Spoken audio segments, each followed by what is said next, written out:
Ladies and gentlemen, welcome back and herzlich willkommen zum dritten country series. This time we're going to be looking at Germany. Now, I've already done a country series on Russia, I've already done a country series on France. And what is a country series, might you ask? Well, it's a series of reaction videos that tries to look at the very beginning of the country's history up until the modern day, right? Pieced out through about 10 to 15 videos, give or take. Usually I end it with the Geography Now video on the country that I'm looking at, but since I've already done that for Germany, I'll probably end it sometime in the 90s or something like this.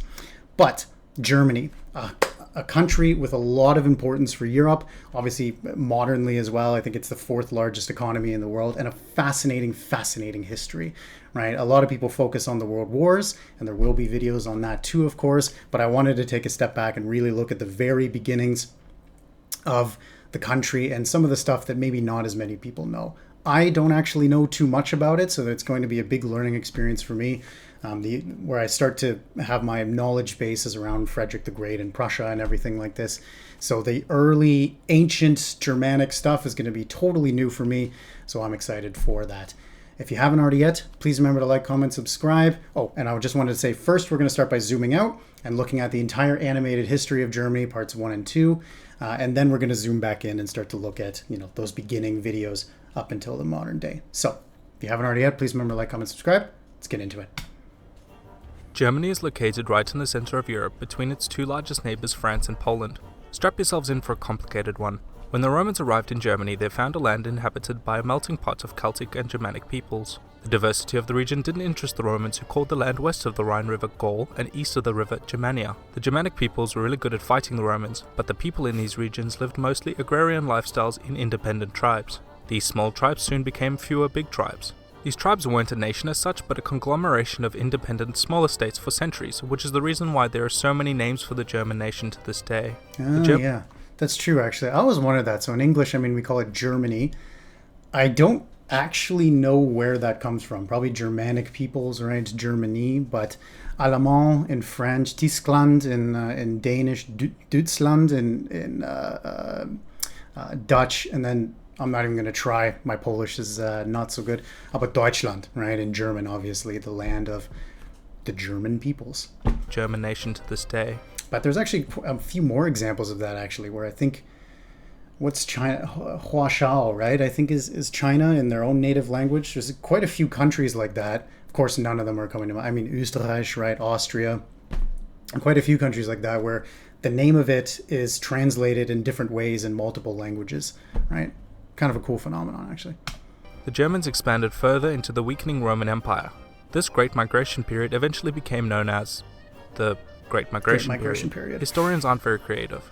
One of the tribes, called the Franks, dominated the region and slowly conquered all of France, Germany, the Low Countries, and parts of Italy under the Merovingian and Carolingian dynasties. Much of this conquest can be attributed to Charlemagne, also known as Charles the Great. And Charlemagne I've covered in the France country series. There was a couple videos on Charlemagne. Go check those out. I'll put a thing in the top right here. Charlemagne's empire became the foundation of the Holy Roman Empire, the symbolic successor to the actual Roman Empire. The empire was split into three kingdoms: East, West, and Middle Francia. East Francia eventually came under the control of Otto of Saxony, who married into the Italian kingdom, leading the Pope to revive the Holy Roman Empire. Establishment of the state became one of the many precursors for the division of the Catholic and Orthodox Church, the latter of which was still firmly controlled by the Eastern Roman Byzantines. From the 11th to the 13th century, the Holy Roman Empire was a key nation in the Crusades, which began as military expeditions to the Holy Land against the growing Seljuk Turk Empire. In 1230, the German Teutonic Order of Knights annexed an area called Prussia in an attempt to eliminate the remnant pagans from Europe. Around the same time, German towns and villages were being settled in areas outside the empire into Poland and Hungary, leading to areas of high diversity and ethnic ambiguity. Interesting. So wait, if I could go back to that map for a second. So the Hungary, right, if you will, actually went all the way down to modern Croatia. That's interesting. I didn't know it went so far south.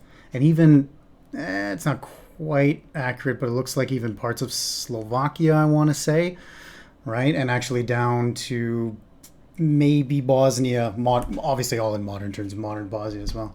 I didn't know it's extended out that far. And then you have the Czechs here too.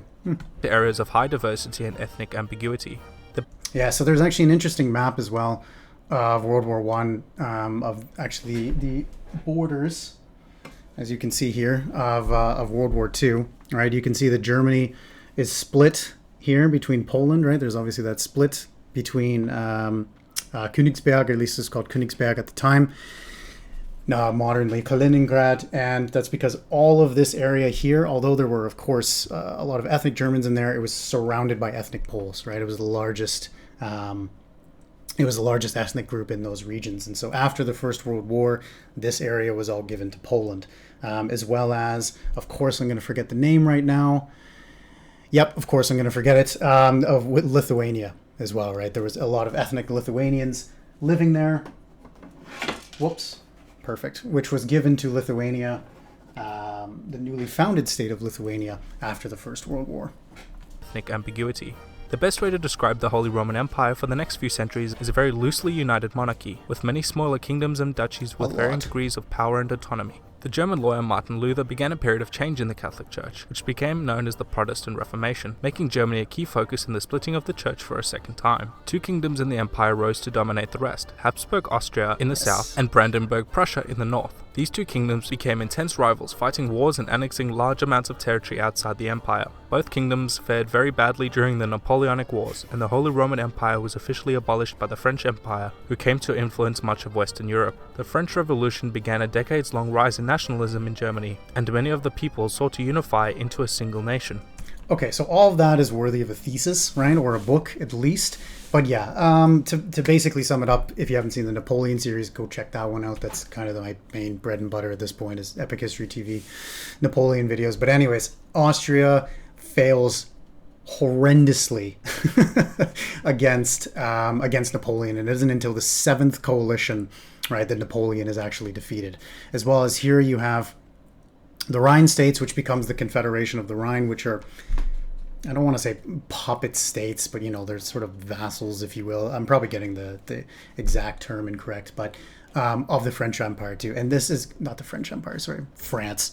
And this is obviously going to extend a lot into modern Germany as well, right? But the Habsburgs are constantly losing against Napoleon, and it just becomes more and more embarrassing, really, until the Congress of Vienna, which basically sets up Europe for relative peace and stability throughout the 1800s until the end of until the beginning of World War One. Again, relative, There was obviously the 1848 revolutions as well, which is another video I've already covered, but yeah. By 1866, Prussia had become the dominant power after the 7-week war against Austria, and set up the Northern Germanic Confederation in the following year, notably excluding their Austrian rivals. This became the German Empire just 4 years later, the first modern German nation-state. Germany was propelled to superpower status and even became involved in... Interesting. So the reason why the Germany was founded, right, and this was where I was talking about with all those ethnic Poles and ethnic Lithuanians, is that the Franco-Prussian War, right? So basically, Germany, in a stroke of political genius, right, by Bismarck, goes to war with France, absolutely destroys France, and there's a famous painting of Napoleon III, the leader of France at the time, and Bismarck hanging out, just discussing. I'd love to know what their conversation was. And then Germany is actually proclaimed in the Palace of Versailles in 1871, right? So you have a country that has been founded via war, right? And so this has a lot of long-lasting reputations, maybe not so much now, but into the 20th century, this will have a very long-lasting reputation of Germany being a country founded by iron and blood, if you will. So that's how Germany was just formed, like that. And it looks like he's going to do all of German history in just part 1, so I'm curious what part 2 is going to have. Maybe he'll expand a little bit more on that. Overseas colonization. Tensions were high in Europe, and many distrusted the new powerful nation that had just appeared. This led to so many alliances in Europe, since nobody trusted anybody anymore, and each nation had to pick a side in case war broke out.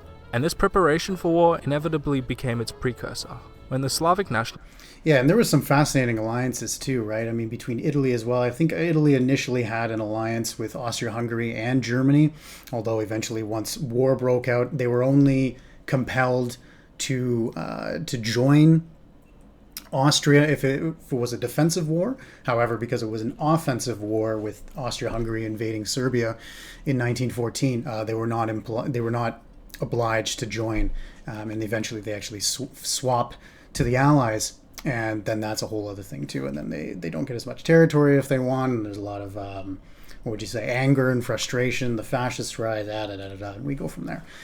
But yeah, there was quite a few interesting pacts. I've talked about this in some of the World War I videos from Epic History TV around this side. And we also have the naval arms race, which is due to this, right? So the naval arms race is between the UK and Germany of who can build the most boats, right? So who can build up the biggest navy to be able to really conquer the seas. Britain obviously being a long-standing naval power, much to France's chagrin. And the build-up of this sort of naval arms race, of the race to inevitable conflict, which happens in 1914. War broke out, and this preparation for war inevitably became its precursor. When the Slavic nationalist Gavrilo Princip assassinated the heir to the Austrian throne in 1914, war broke out in Europe between the Central Powers and the Allies. Germany ended up being a key aggressor in the war and was blamed for most of the atrocities committed during battle. Extremely harsh war reparations.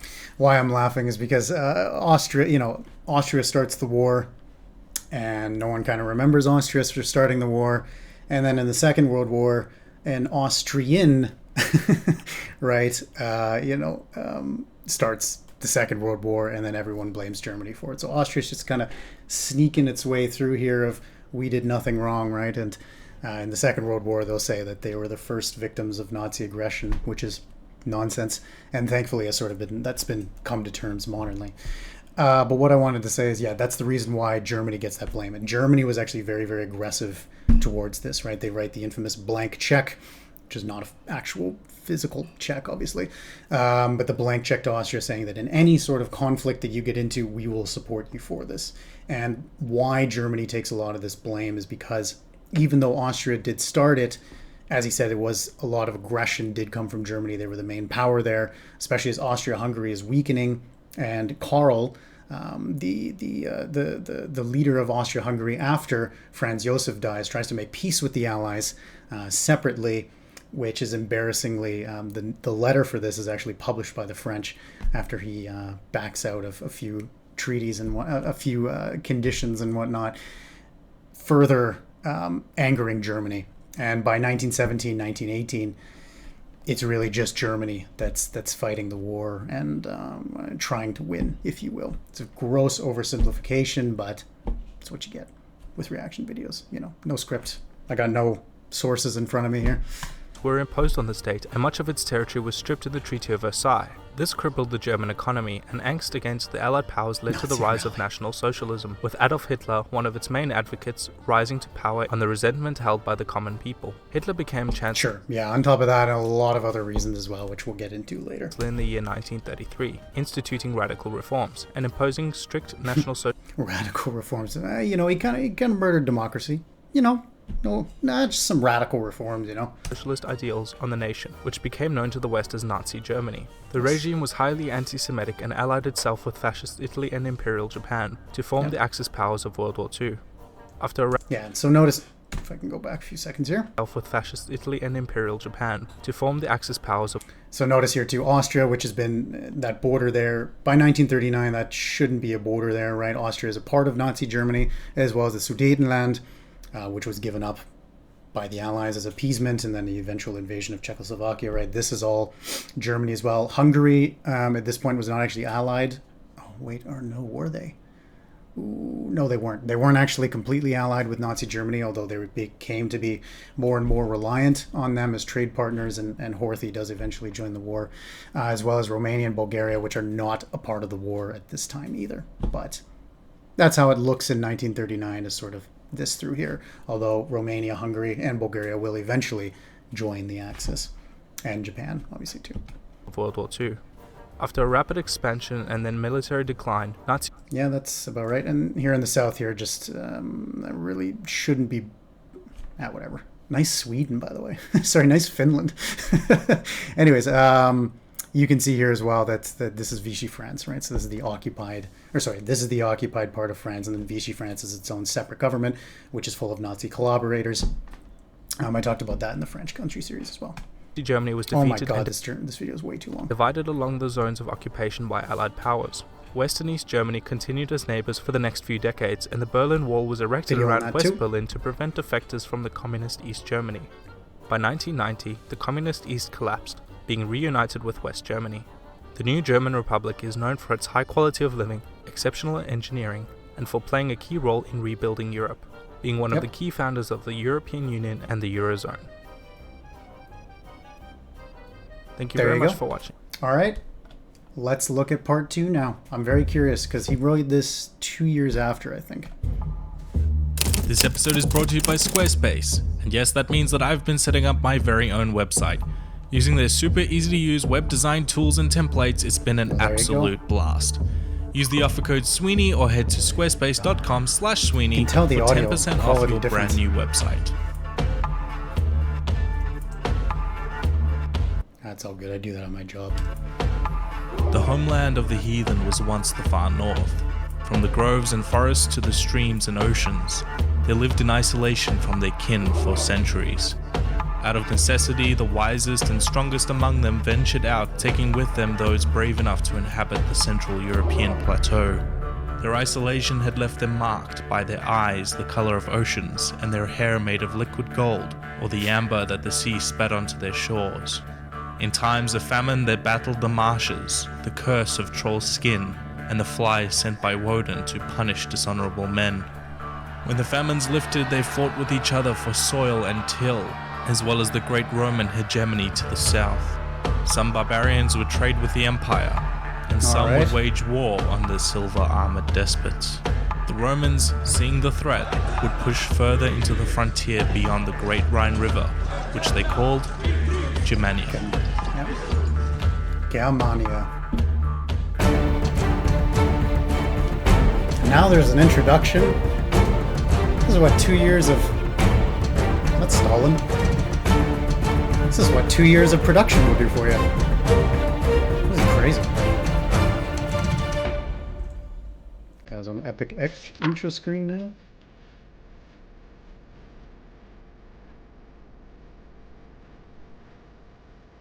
Ah, okay.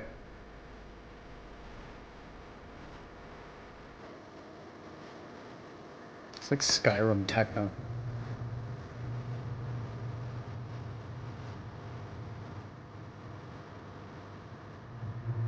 As mentioned on this channel, the Germanic culture was founded in southern Scandinavia, where settlers from the Pontic-Caspian steppe and the Caucasian mountains had migrated.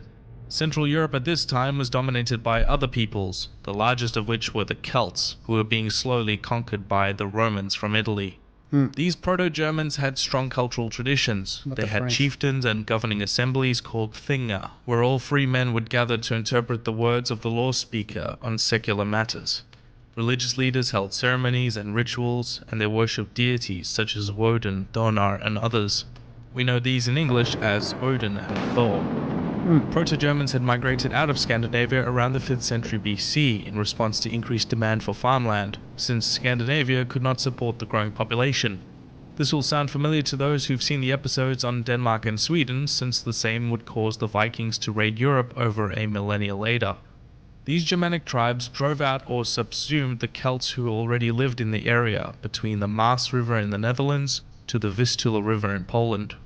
Julius Caesar viewed the Germanic barbarians as a threat to Italy and used this as well as other reasons to conquer Transalpine Gaul in order to set up a borderland near the Rhine Valley. During the Gallic Wars, the Romans began their conquest of Germania on the west side of the Rhine River, which was incorporated into Roman Gaul, and then divided into 2 provinces in 85 AD, Germania Inferior and Superior, with the Romans founding the cities of Cologne and Mainz as imperial capitals. Really? Mainz is the... Mainz was one of the imperial capitals? Oh, that's nuts. I thought it was Aachen for some reason. Or maybe... No, wait. Aachen, I think, is the capital of the Holy Roman Empire. Mainz is a really nice city, by the way. If you ever get a chance to go, it's just south of... Or no, I think it's just west of Frankfurt. I did not know that I was in an ancient city when I was there. Crazy. And then Köln as well, obviously. I mean, that one I knew kind of was an ancient city, but Mainz. The lands east of the Rhine were called Germania Magna, or Greater Germany. base. Germania Bring that Magna was back. not one state, but rather several undeveloped tribal confederations who traded with the Romans at the Limes Germania, as well as the Proto-Slavic and Eastern Baltic cultures. They referred to themselves by these tribal names, but also on some occasions as Jüdisch, meaning people, which would eventually form the modern words Deutsch. Teutons and Deutsch, meaning German. From 12 BC to 6 AD, the Roman might came crashing down on Germania Magna, conquering all the way to the Elbe River under the reign of Augustus.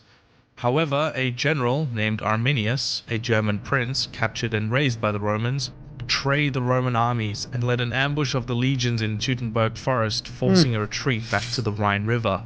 Never again would the Romans rule Germania Magna after one of the worst defeats in Roman history. Wow. Overall, Okay, maybe it's actually worth seeing a video just on that alone, on the Teutoburg Forest. If you have any suggestions for that, put it in the comment section down below. That sounds really interesting. The Germans had mostly a trade and mercenary-based relationship with the Romans, and many Germans even settled in the empire. But with their growing populations, they became ever more powerful, and raids on the empire became more and more common.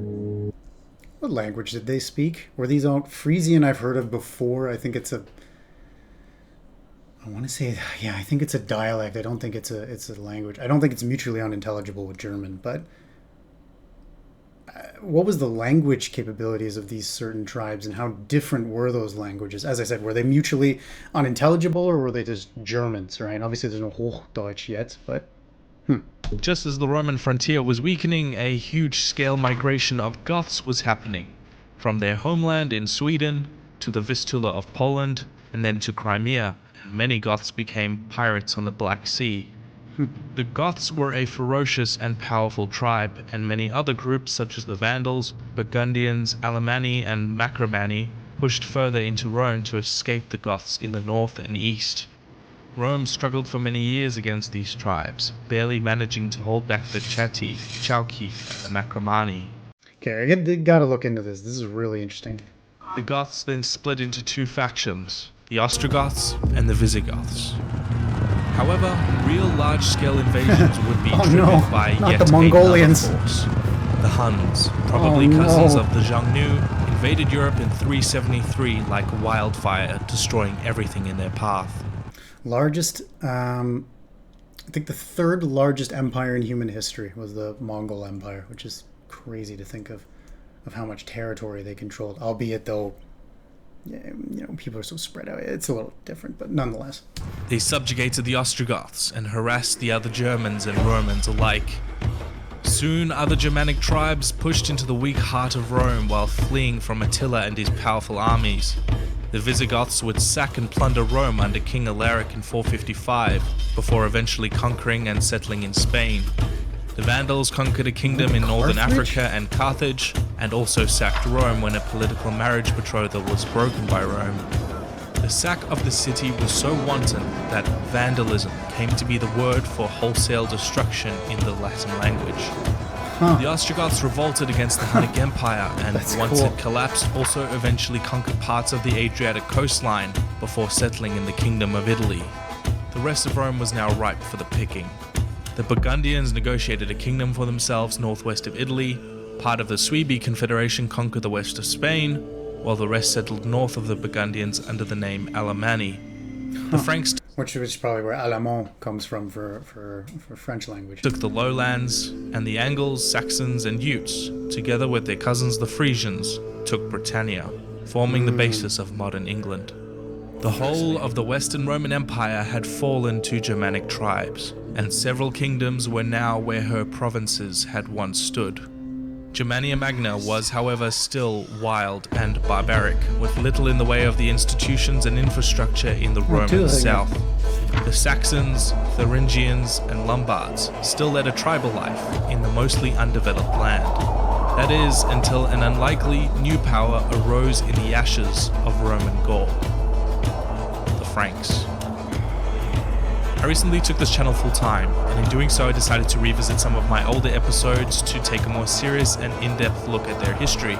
Doing a series on Germany has been on the top of that list for a while, and so you can expect the same to happen with other videos in due time. In addition, I've also been building a website to act as a portfolio for...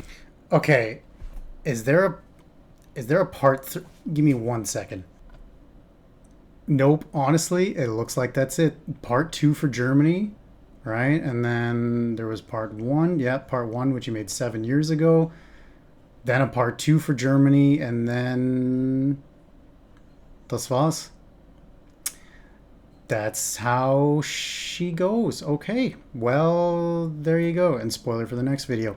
All right, well, there you go. There's a quick, that was really, really cool. So clearly the takeaway from this is that I have to do more videos on the earlier time. I don't know anything about almost everything that was in the second part here. You can see where in the first one I was constantly interrupting and adding commentary that, like I said, begins around Frederick the Great. But thank you very much for joining me on this one. As I said, this will be about 12 to 15 videos long. If you have any video suggestions, put them in the comment section down below. I'm happy to expand it. And yeah, thank you all very much for joining me. Bis zum nächsten Mal, as we say in German, and take care. Thanks again.